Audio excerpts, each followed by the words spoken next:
bismillahi raxmaan raxiim kula waxaan wanaagsan daawadayaal halkani waa telefishinka darsan muqdisho waxaan kasoo gudbinayaa barnaamijka faaqidaada ciyaaraha waa sabti taariikhdu waxay ku beegan tahay 14 bisha Juun sanadka 2025 warbixinada daqiiqadaha soo aadan barnaamijka aan kusoo qaadan doono waxaan qayb ka ah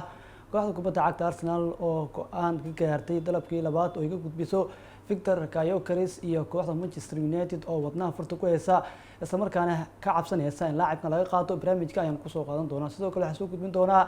kooxda kubadda cagta Liverpool waxay miisaamaysaa u dhaqaaqista daafaca kooxda Bayern Munchen Jimmy J waxyaabaha ka cusub kooxdaasi iyo laacibka ay doonayso ayaa barnaamijka saaxiibayaal aan kusoo qaadan doonaa sidoo kale waxaan soo gudbin doonaa maxay tahay sababta aysan uga qayb galaynin koobka kooxaha adduunka ee caawa bilaabanaya kooxaha Arsenal Liverpool iyo Barcelona shaaca laga qaaday barnaamijka ayaa saaxiibayaal kusoo qaadan doonaa sidoo kale waxaan soo gudbin doonaa Nico Williams waxa uu ku sii dhawaanayaa ku biirista kooxda kubadda cagta Barcelona iyo wada hadalkii dhaxmaray isaga iyo Diego oo shaaca laga qaaday waxyaabihii laga yiri ayaa barnaamijka saaxiibayaal kusoo gudbin doonaa sidoo kale waxaa soo qaadan doonaa Manchester City waxay shaacisay qiimaha rasmiga ah oo ay ku fasaxayso laacibkeeda Jack Grealish lagu magacaabo ina barnaamijka kusoo qaadan doonaa sidoo kale waxaa soo gudbin doonaa golaha Manchester Andre Onana waxa uu go'aan ka gaaray mustaqbalkiisa garoonka Old Trafford miyuu sii joogayaa barnaamijka ayaa saaxiibayaal kusoo gudbin doonaa kama marna wargeysada ay ka soo qorayaan suuqaybka ciyaartooyda iyo koobka kooxaha adduunka ee naadiyada oo caawa bilaabanaya Inter Miami kooxda uu hogaamiyo Messi oo nasiib yeelanaysa caawa in tartankaas lagu daafuro aan soo bilaabo barnaamijka faaqidaada ciyaaraha ee Dalsan TV kooxda kubadda cagta Arsenal ayaa go'aan waxa ay ka gaartay dalabkii labaad oo iga gudbiso laacibka Victor Gyökeres kaasi oo ay aad u xiiseynayso kooxda kubadda cagta ee Manchester United Arsenal ayaana laacibkan iyaduna waxay tahay kooxaha xiiseynaya isla markaana doonaya inay keenaan garoonka Fly Emirates oo ay ku ciyaarto kooxda kubadda cagta Arsenal kooxda Arsenal ayaa la filayaa inay la timaado dalab labaad oo ay ku doonayso Victor Gyökeres oo ka tirsan naadiga Sport Lisbon kadib markii laga soo diiday dalabkii furitaanka sida lagu sheegay warbixin dhawaan soo baxday Canaries ayaa waxa ay sida muuqata wali ka go'an tahay ama go'aan adag aysan ka gaarin inay dhammaan awoodooda dhaqaale ay geliyaan Gyökeres ama Benjamin Sesko oo ay aad u xiiseynayso laakiin waxaa la sheegay horaantii toddobaadkan in ay dalabkoodii ugu horeeyay ee rasmi ah ay u gudbiyeen ama ay ka gudbiyeen laacibka lagu magacaabo Victor Gyökeres agaasimaha cusub ee naadiga Arsenal ee dhinaca sportiska Andre Berta ayaa la ogyahay inuu aad ula dhacsan yahay Victor Gyökeres isagoo isku dayay kuna guuldareystay inuu la soo wareego ciiraankii hore ee Coventry City Brighton and Hove Albion iyo sidoo kale Atletico Madrid imaanshiyaha Berta ee waqooyiga London ayaa soo jeedisay in Arsenal ay isku dayi doonto inay ku guuleysato tartanka lagu jiro laacibkan kaas oo dhaliyo 54 gool 52 kulan oo uu saftay xiliyaareedkii hore kooxdiisa Sport Lisbon sida laga soo xigtay majalada Portugiiska ee Mays lagu magacaabo dalabkii ugu horeeyay ee Arsenal ayaa lagu sameeyay lacag go'aan ah oo gaaraysa 55 milyan una dhiganta 46.8 milyan iyadoo lagu daray 10 milyan u dhiganta 8.5 milyan oo kunooyin ah taasoo ay soo diiday kooxda kubadda cagta Sport Lisbon hadda Canaries ayaa rabta inay dirto dalab ee dib loo eegay kaasoo dhaafi doona 70 milyan oo u dhiganta 59.6 milyan oo ay ku jiraan waxqabadka xidigan kaasoo muddo dheer loo arkay inuu yahay mid dhab ah oo loo baahan yahay in lagu abaalmariyo Gyökeres oo ka baxsan naadiga Sport Lisbon qadaraaska 17 jirkan waxa uu soconayaa 3 xiliyaareed oo kale waxaana uu ka kooban yahay ama ku jira qodob lagu burburin karo kaasoo gaaraya 100 milyan oo euro una dhiganta 85.1 milyan laakiin naadiga Sport Lisbon kama dalban doonta ayaa leeyahay qiimaha buuxa ee doorashadaasi kooxaha xiiseynaya laacibkeeda loo magacaabo Victor Gyökeres si kastaba noqotay waxaa sidoo kale lagu eedeeyay in Sport Lisbon ay dib ugu laabatay heshiis ay la galeen laacibkan kaasoo sheegayaba in 59.6 milyan kooxda uu kaga bixi karo waxaana taasi ka careysiisay waryaankan heer uu ugu hanjabay kooxdiisa in uu shaqo joojin uu sameynayo Victor Gyökeres xaaladdu hadda waxay u muuqataa mid aad u wanaagsan waxaana la fahamsan yahay in ay sii kordhayso rajooyinka Gyökeres ee ku saabsan in xal wanaagsan laga gaari doono isla markaana Arsenal ay qaadan karto iyadoo sidoo kale xiriir wanaagsan leh kooxda kubadda cagta Sport Lisbon Manchester United ayaa sidoo kale wadnaha farta ku haysa laakiin warbixintu waxay sheegtay in Reedy Fries ay la kulantay caqabado oo ku saabsan wada hadalada arrimo shakhsi ah inkastoo Gyökeres uu xiriir dhow ula leeyahay tababaraha kooxda Manchester ninka lagu magacaabo Robin Amorim. Todobaadna jirkan ayaa dhaliyay 97 gool 28 caawin 102 kulan oo uu saftay naadigiisa Sport Lisbon tartamada oo dhan labadii ciyaareed ee la soo dhaafay. Waxa uu sidoo kale uu dhaliyay 15 gool 26 kulan oo uu saftay xulka qarankiisa Sweden. Victor Gyökeres ayaana maanta warbixinada ugu dambeeyay waxay sheegayaan in Arsenal ay tahay kooxda ugu cadcad inay qaadan karto laacibkan lagu magacaabo Victor Gyökeres iyadoo Manchester United laga cabsi qabo in laga aftuubto laacibkan. Dhinaca kale maxaa ka cusub Arsenal iyo raacdadii ay ugu jirtay laacibkeeda lagu magacaabo Benjamin Sesko kaasi oo sidoo kale isaguna uu yahay dalab kale oo Arsenal xiiseynayso haddii ay weydo Victor Gyökeres. Hadda qof kasta ma qiyaasi karo qaabka ay Arsenal u mari doonto suuqa weeryahanada iyadoo ay wada hadalada ay soo dirayeen isla markaana wali ay aad u xiiseynayso laacibka u ciyaara RB Leipzig ee lagu magacaabo Benjamin Sesko. Canaries ayaan wali wax heshiis ah la gaarin RB Leipzig iyo xidiguba marka loo eego shuruudaha shakhsiga ah. Si kastaba noqotee waa in ay sidoo kale ay ka digtoonaadaan in ay si aftuub ah ay naadiga Chelsea ay ka aftuubato laacibka lagu magacaabo Benjamin Sesko. Arsenal waxaa leeyahay inta ay ku maqan tahay Victor Gyökeres waxaa laga cabsi qabaa in laacibkaasi ay ka aftuubato kooxda ay ku xifaaltamaan waqooyiga London ee Chelsea oo sidoo kale laga cabsi qabo in ay saxiixaasi ay kusoo biirto isla markaana ay dalab horgeedo kooxda kubadda cagta RB Leipzig isla markaana ay Arsenal ka aftuubato laacibkeeda lagu magacaabo Benjamin Sesko. Arsenal laba dar mid hore ayaa heysata waxaana ay ku wareersan yihiin labadaas laacib Benjamin Sesko iyo sidoo kale Victor Gyökeres midka ay qaadan lahaayeen iyadoo marba dhinac u duuleysa marka Gyökeres ay aadaysa marna Benjamin Sesko ay aadaysa. balse wararkii ugu dambeeyay ee Gyökeres maanta waxay sheegayaan in dalabkii labaad ay hordhigtay kooxda kubadda cagta ee Sport Lisbon balse waxaa laga sugi doonaa jawaabta ay ka soo bixiso naadiga Sport Lisbon. Dhinaca kale kooxda kubadda cagta Liverpool ayaa waxay miisaamaysa u dhaqaaqista daafaca kooxda Bayern Munchen ninka lagu magacaabo Jimmy J kaasi oo ay aad u xiiseynayso. Liverpool ayaana rabtaa laacibkan inay keento garoonkeeda Anfield ay ku ciyaarto. naadiga Liverpool ayaa miisaamaysa inay u dhaqaaqdo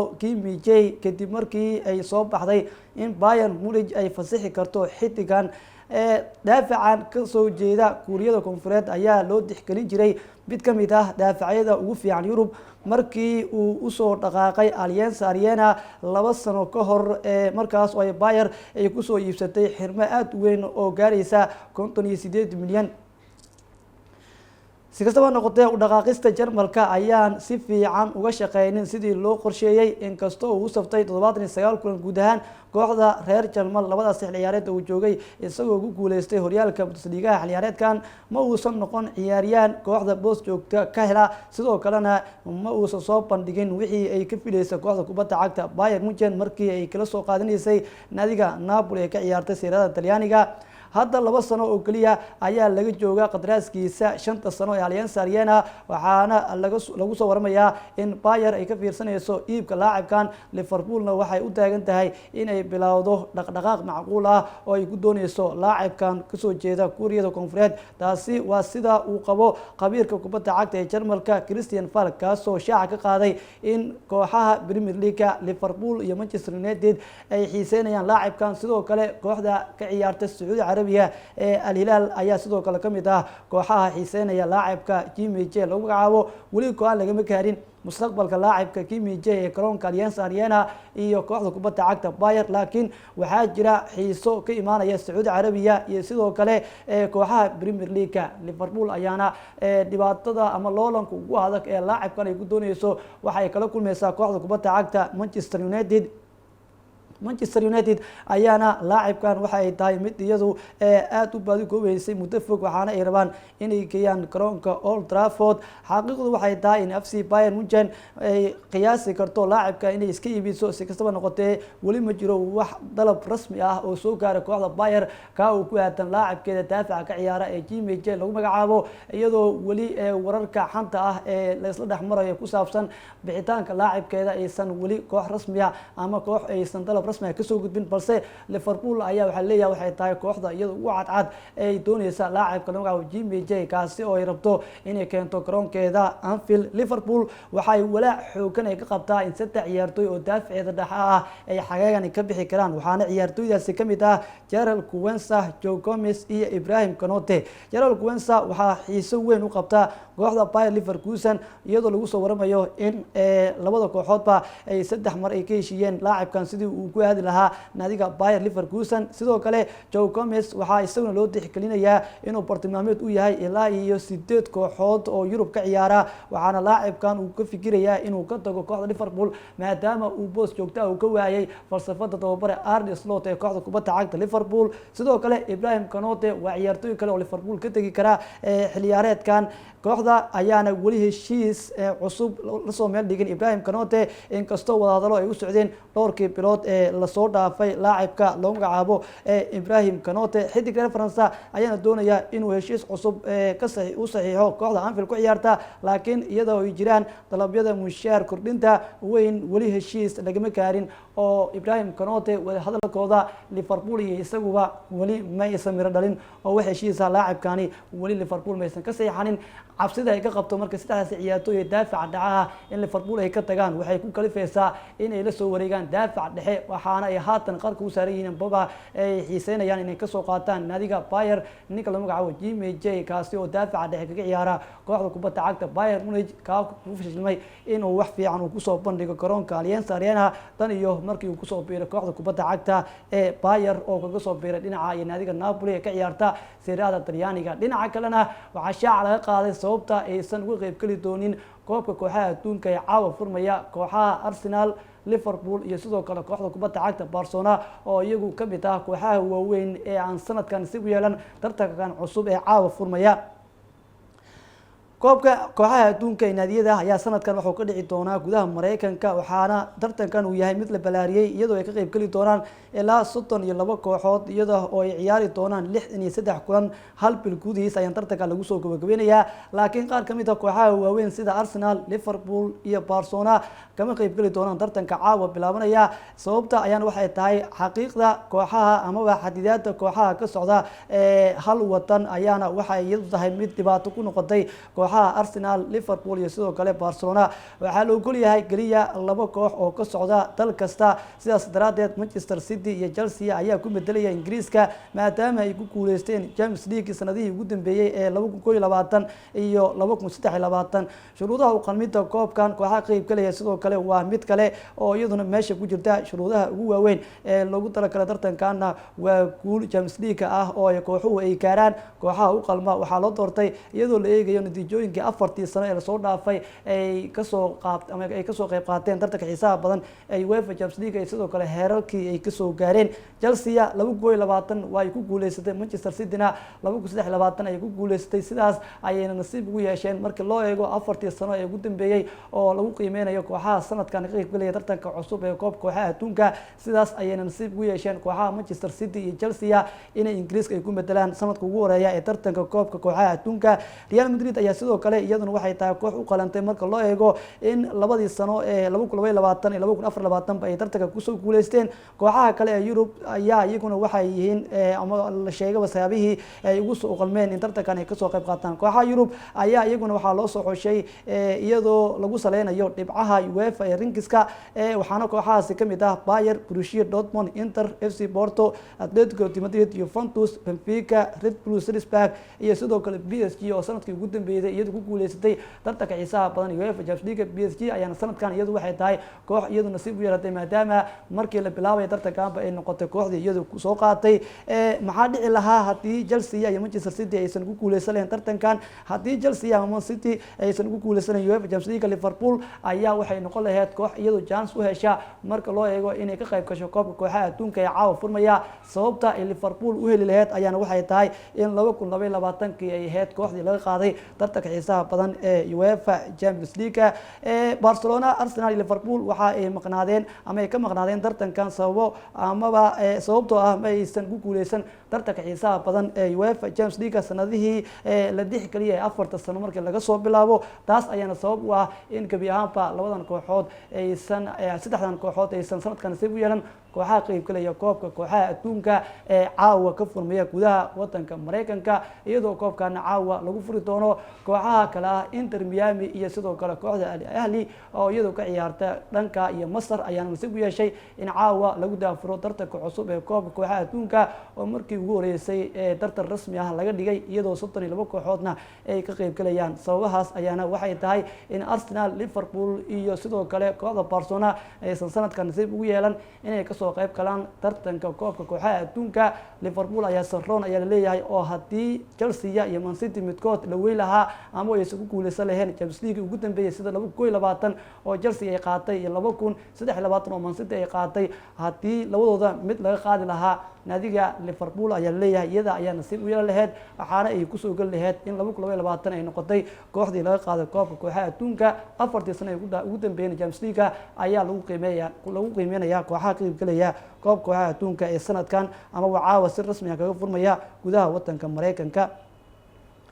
dhinaca kale saaxiibayaal haddii aan eegno laacibka u ciyaara kooxda kubadda cagta ee Atletico Bilbao Nico Williams ayaa lasoo warinayaa inuu ku sii dhawaanayo ku biiristiisa kooxda kubadda cagta Barcelona iyadoo sidoo kale shaaca laga qaaday wadahadalkii shalay toole dhexmaray isaga iyo agaasimaha ciyaaraha kooxda Barcelona Deco ninka lagu magacaabo. Nico Williams ayaa isagu wuxuu yahay ciyaartooy ay aad u xiiseynayaan kooxo waaweyn oo Yurub ka ciyaara. agaasimaha ciyaaraha ee kooxda kubadda cagta Barcelona Deco ayaa magaalada Barcelona waxa uu kulan gaar ah kula yeeshay wakiilka Nico Williams xidigan da'da yar ee Atletico Bilbao sida ay warbixinadu sheegayaan. kulankaas ayaa socday muddo 1 saac iyo bar ah waxaana uu imaanayaa iyadoo mustaqbalka Williams uu noqday mid si weyn loo hadalhayo. kooxaha aad ku xiiseynaya laacibkan Nico Williams waxaa ka mid ah Bayern, Arsenal iyo sidoo kale kooxda kubadda cagta ee Chelsea ayaa xiiseynaya laacibka Nico Williams. kooxahan ayaana dhammaantood muujiyay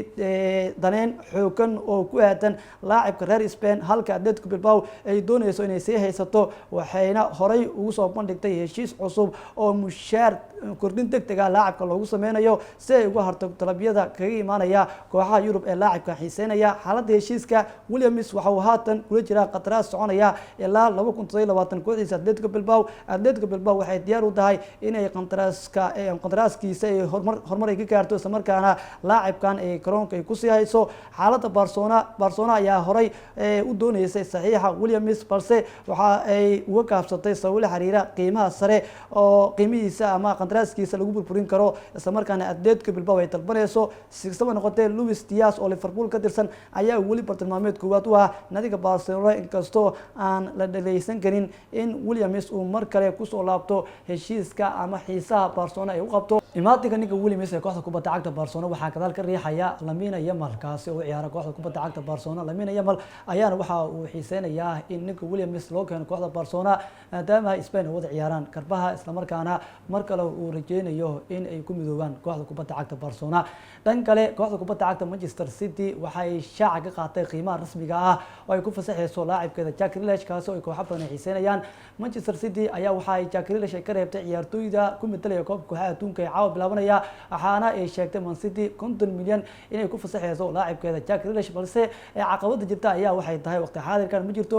koox talab rasmi ah ma xiiseynaysa laacibkan ka soo gudbisay isla markaana Jack Grealish rabta. dhibaatadaas ayaa Manchester City waxay ku qasbi kartaa in ay laacibkan ay keento xal kale oo ay kooxda ay kaga diri karto maadaama ay ka reebtay ciyaartooyda kaga qayb galaya koobka kooxaha adduunka. waxaana Manchester City ay ku qasbanaan doontaa in amaah ay laacibkan ay ku darto bixitaanka ay kooxda ay kaga fasaxayso iyadoo ilaa haatan aysan jirin koox talab rasmi ah ka soo gudbisay laacibka lagu magacaabo Jack Grealish kaasi oo weerarka ciyaara kooxda kubadda cagta Manchester City. ugu dambeyntiina Manchester United goolaheeda Andre Onana waxa uu go'aan ka gaaray mustaqbalkiisa. Andre Onana ayaana shaaca laga qaaday inuu baaqi ku sii ahaan doono kooxda kubadda cagta Manchester United isla markaana xilliyeedka soo socda uu noqon doono goolaha koowaad ee kooxda Manchester. taa ayaan waxa meesha ka saaraysa wararkii la isla xiriirinayay ku saabsanaa laacibka reer Cameroon kaasi oo loo madinayay inuu ka degayo kooxda Manchester United isla markaana uu ku biirayo kooxaha horyaalka Sacuudiga ee aad ku xiiseynaya iyo sidoo kale kooxaha waaweyn ee Yurub iyo ka xiiseynaya balse Manchester waxa ay keeni doontaa kulahaye la tartama Andre Onana waxaana Andre Onana la sheegay in uu noqon doono kulaha koowaad ee kooxda kubadda cagta Manchester United xilliyeedka soo socda 2025-2026. gudaha saaxiibayaal inta ay ku soo go'goynaya barnaamijka faqraadda ciyaaraha Dalsan TV barnaamijka midnimada saaxiibayaal nabadgelyo.